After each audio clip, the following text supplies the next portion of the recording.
నాంపల్లిలోని furniture గోదాంలో అగ్ని ప్రమాదం జరిగింది. 4 అంతస్తుల భవనంలో గ్రౌండ్ ఫ్లోర్ నుంచి మంటలు వ్యాపించాయి.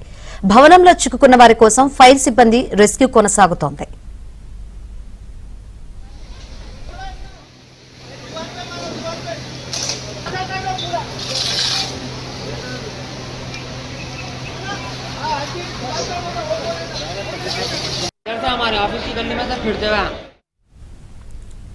రైట్, మరిన్ని వివరాలు అందించేందుకు మా ప్రతినిధి శశి లైవ్ ద్వారా సిద్ధంగా ఉన్నారు. శశి, అక్కడికి వచ్చిన అధికారులు అసలు అగ్ని ప్రమాదానికి గల కారణాలు ప్రాథమికంగా ఏం నిర్ధారించారు?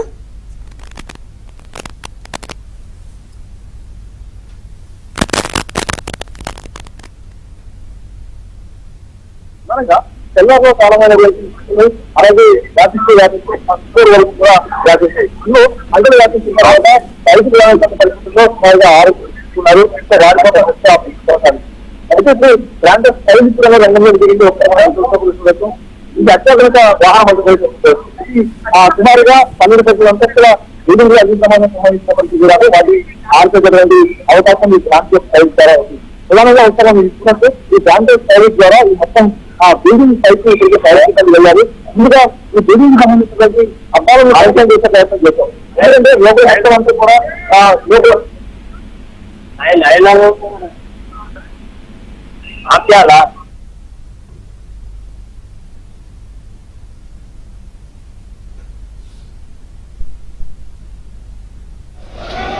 बिल्डिंग में गोडाउन है गोडाउन उधर जाओ। नहीं वो आगे रखो, नहीं गर्म हीट ओवर ज़्यादा है। मैं जब से यहाँ लग रहा था मैं छोड़ दे के चले पूरा फर्नीचर को लगते ऊपर इसमें बिल्डिंग के अंदर जैसा पब्लिक है क्या है कि वो बच्चे है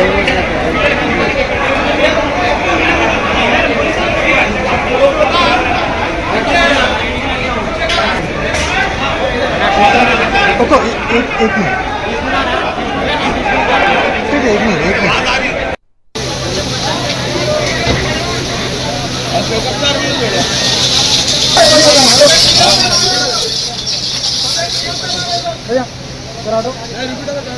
కూడా ఈ పొగలు మాత్రం తగ్గలేదు. స్వచ్ఛమైనటువంటి పొగలు ప్రస్తుతం అనుమతులు ఉన్నాయి. ఇంకా పొగలు పూర్తి స్థాయిలో బయటకు వెళ్ళిన తర్వాతనే ఆ లోపల బయటికి వెళ్ళిన తర్వాతనే ఆ లోపల ఎంతమంది చిక్కుకుని ఉన్నారు అనే దాని గురించి ఒక క్లారిటీ వచ్చేటువంటి అవకాశం అయితే కనిపిస్తుంది. ప్రధానంగా ఈ దట్టమైనటువంటి పొగలు బయటికి పంపిస్తేనే లోపల చిక్కుకున్న వారికి సంబంధించినటువంటి ఆచూకీతో పాటు ఆ తర్వాత రెస్క్యూ ఆపరేషన్ కూడా ఒక క్లారిటీ వచ్చేటువంటి అవకాశం అయితే కనిపిస్తుంది. ఒకసారి మనం విజువల్స్ కూడా చూడొచ్చు. బ్రాంటో స్కై లిఫ్ట్ ను ప్రస్తుతం ఘటనా స్థలానికి తీసుకుని వచ్చారు ఇటు ఫైర్ సిబ్బంది. ఈ బ్రాంటో స్కై లిఫ్ట్ ద్వారా ఈ భవనం మీదకి ఇప్పటికే ఫైర్ సిబ్బంది చేరుకున్నారు. వాస్తవానికి ఈ మొత్తం అంతా కూడా 4 అంతస్తుల భవనం అంతా కూడా పూర్తిగా అద్దాలతో నిర్మితమై ఉంటుంది. సో ఈ అద్దాలను ధ్వంసం చేసేందుకు బ్రాంటో స్కై లిఫ్ట్ ద్వారా ఇప్పటికే ఫైర్ సిబ్బంది యత్నించారు. అది సాధ్యం కాకపోవడంతో అనంతరం పూర్తి స్థాయిలో మొత్తం బిల్డింగ్ పైకి వెళ్ళి ఆ తర్వాత పైనుంచి కిందకి రావడానికి వీలుగా ఇప్పటికే ఫైర్ సిబ్బంది ప్రయత్నాలు కొనసాగిస్తూ ఉన్నారు. మొత్తం పైనుంచి ఒకవేళ కిందకి వస్తే మాత్రం లోపల ఎవరైనా చిక్కుని ఉంటే వారికి సంబంధించినటువంటి ఆచూకీ తెలిసేటటువంటి అవకాశం ఉంటుందంటూ కూడా పైనుంచి ఇప్పటికీ కిందకు వచ్చేటటువంటి ప్రయత్నం చేస్తూ ఉన్నారు. ఇంకా చాలా చోట్ల కూడా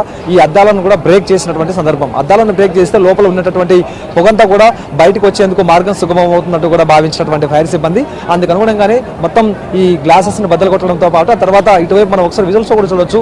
ఈ రేకులను కూడా పూర్తి స్థాయిలో తొలగించినటువంటి సందర్భం కనిపిస్తోంది. ఇక లోపలంతా కూడా సెల్లార్ లోను ఈ డంప్ ఉంది, ఫర్నిచర్ కి సంబంధించిన డంప్. ఆ తర్వాత ఫస్ట్ ఫ్లోర్ లో కూడాను ఈ ఫర్నిచర్ కి సంబంధించినటువంటి డంప్ ఉండడంతో లోపల ఉన్న వారికి సంబంధించినటువంటి సంఖ్య స్పష్టత రావడం లేదని చెప్పుకోవచ్చు. ప్రధానంగా సెల్లార్ లో వాచ్మెన్ సంబంధించిన కుటుంబం ఉంటుంది.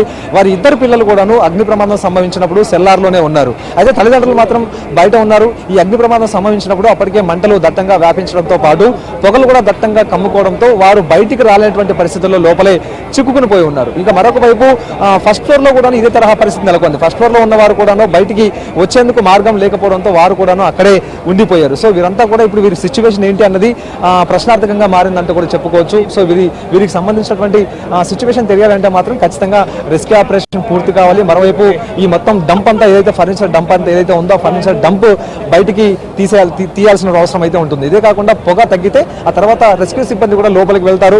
ఆ తర్వాత ఆ లోపల ఉన్న వారికి సంబంధించినటువంటి సిచ్యువేషన్ మనకు స్పష్టంగా ఒక అర్థమయ్యేటటువంటి అవకాశం అయితే కనిపిస్తోంది. సో మొత్తానికి ఈ ఫర్నిచర్ డంప్ను క్లియర్ చేయడానికి జేసీబీలను ఇప్పటికే ఫైర్ సిబ్బంది వినియోగిస్తూ ఉన్నారు. జేసీబీలతో పాటు ఇంకా మిగతా వాహనాలను కూడా వినియోగించి మొత్తం డంప్లంతటిని కూడా బయటికి తీసుకెళ్లేటటువంటి ప్రయత్నం ఇటు ఫైర్ సిబ్బంది పోలీసులు చేస్తూ ఉన్నారు. ఘటనాస్థలికి సిపి సజ్జనార్ సైతం చేరుకున్నారు.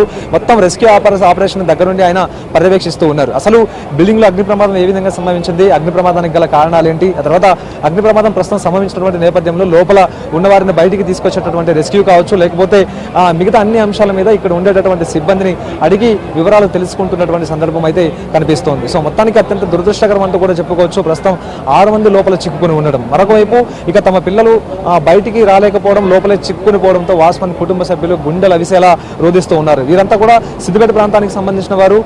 కొద్ది నెలల క్రితమే ఇక్కడికి వచ్చి వాస్మన్ గా పనికి కుదిరారు. మరోవైపు పిల్లలు కూడా ఇంట్లోనే ఉంటూ ఉన్నారు. సో ఈ అగ్ని ప్రమాదంలో 2 పిల్లలు ఏమయ్యారు అంటూ కూడా ప్రజెంట్ ఆ తల్లిదండ్రులు విలపిస్తున్నటువంటి తీరు మాత్రం అందరినీ కలిసివేస్తుందంటూ కూడా చెప్పుకోవచ్చు. సో మొత్తానికి మాత్రం ఒకవైపు మంటలు అయితే పూర్తి స్థాయిలో అదుపులోకి రావడం జరిగింది, కానీ ఈ పొగ మాత్రం ఇంకా ఎక్కడా కూడా అదుపులోకి రావడం లేదు. ఎక్కడికక్కడ పొగ దట్టంగా కమ్ముకున్నటువంటి నేపథ్యంలో చుట్టుపక్కల ఉన్నవారు కూడా ఈ పొగ వల్ల ఉక్కిరిబిక్కిరి అవుతూ ఉన్నారు. అత్యంత దట్టంగా పొగ వస్తూ ఉంది. మరోవైపు చాలా పొగ గాఢత కూడా ఎక్కువగా ఉంది. ఈ గాఢమైనటువంటి పొగ పీల్చడం వల్ల చుట్టుపక్కల ఉండేటటువంటి వారు కూడా తీవ్రమైనటువంటి ఇబ్బందికి లోనవుతూ ఉన్నారు.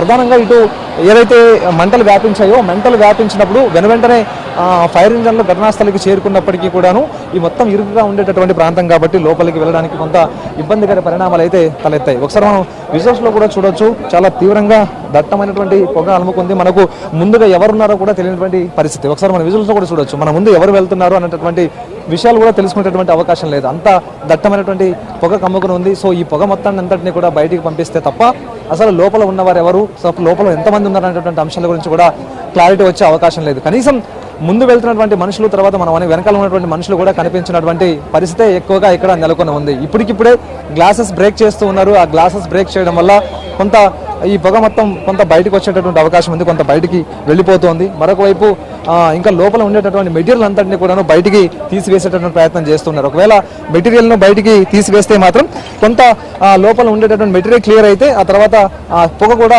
తగ్గేటటువంటి అవకాశం ఉంటుంది. సో ఒకసారి మనం విజువల్స్ లో కూడా చూడొచ్చు, మొత్తం ఫైర్ ఇంజన్లను ఎక్కడికక్కడ మోహరించున్నారు. ప్రధానంగా ఇటువైపు రోడ్డుకి ఇరువైపులా ఇటువైపు అటువైపు మొత్తం ఒకసారి మనం విజువల్స్ కూడా చూడొచ్చు. ఇదంతా కూడా ఇది మంటలను ఆర్పివేయడానికి ప్రధానంగా రోబోట్ ఫైర్ ఇంజన్ అంటూ కూడా మనం చెప్పుకోవచ్చు. దీని ద్వారా కూడా మంటలను అదుపు చేసేందుకు అత్యధికంగా ఈ వాహనాన్ని తెప్పించారు ఫైర్ సిబ్బంది.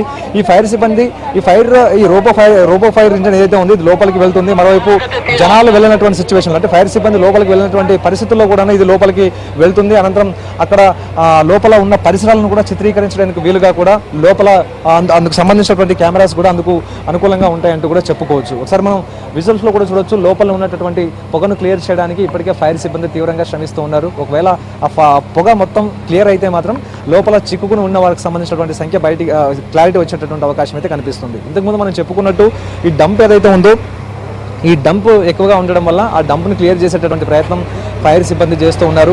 ఆ డంప్ను క్లియర్ చేస్తే లోపల ఎవరెవరు ఉన్నారో, ఎవరైనా చిక్కుని ఉన్నారో, ఇంతకుముందు మనం చెప్పుకున్నట్టు ఈ వాచ్మెన్ కుటుంబానికి సంబంధించినటువంటి వారికి సంబంధించినటువంటి అంశాలు కూడా స్పష్టత వచ్చేటటువంటి అవకాశం అయితే చాలా స్పష్టంగా కనిపిస్తుంది. ఒకసారి మనం విజువల్స్లో కూడా చూడవచ్చు, ఇంకా లోపల మంటలు ఉన్నట్టుగానే లోపల మొత్తం అంతా ఈ పొగంతా కూడా బయటికి వస్తూ ఉంది. అసలు ఈ పొగ దట్టంగా అలుముకుని ఉండడం వల్ల ఈ ఫైర్ సిబ్బంది కూడా కొంత ఇబ్బందికర పరిస్థితులను ఎదుర్కొంటున్నారంటూ కూడా చెప్పుకోవచ్చు. కొంత ఆక్సిజన్ మాస్కులను ధరించి లోపలికి వెళ్ళేటటువంటి ప్రయత్నం చేస్తూ ఉన్నారు. ఇంకా కింద సెల్లార్ భాగంలో ఇంకా మంటలు స్వల్పంగా ఉన్నట్టుగానే ప్రజెంట్ మనకు తెలుస్తోంది. సో అందుకు అనుగుణంగానే ఆ మంటలను అదుపు చేయడానికి వీలుగా ఫైర్ సిబ్బంది చిన్నపాటి రోబో సైజులో ఉండేటటువంటి ఫైర్ ఇంజన్లు కూడా లోపలికి పంపించి వాటి ద్వారా కూడాను మంటలను అదుపు చేసేటటువంటి ప్రయత్నం చేశారు. సో ఏదేమైనప్పటికీ అత్యంత విషాదకర సంఘటన అంటూ కూడా చెప్పుకోవచ్చు. చాలా వరకు కూడా అంటే మధ్యాహ్నం వరకు కూడా ఎవరూ అసలు ఈ ప్రమాదం గురించి ఊహించలేదు. అయితే చిన్నగా మొదలైనటువంటి మంటలు ఒక్కసారిగా అంతకంతకు పెరిగి పెద్ద ఎత్తున వ్యాపించి అయితే లోపల సెల్లార్లో ఉండేటటువంటి సెల్లార్లో ఉండేటువంటి ఫర్నిచర్ అంతా కూడా కాలిపోవడంతోనే గ్రౌండ్ అండ్ ఫస్ట్ ఫ్లోర్ వరకు కూడా మంటలు వ్యాపించాయి. సో మొత్తానికి మాత్రం రెస్క్యూ ఆపరేషన్ కొనసాగుతుంది. పొగ మొత్తం క్లియర్ అయితే ఈ రెస్క్యూ ఆపరేషన్ ముగిసేటటువంటి అవకాశం కనిపిస్తుంది. రైట్.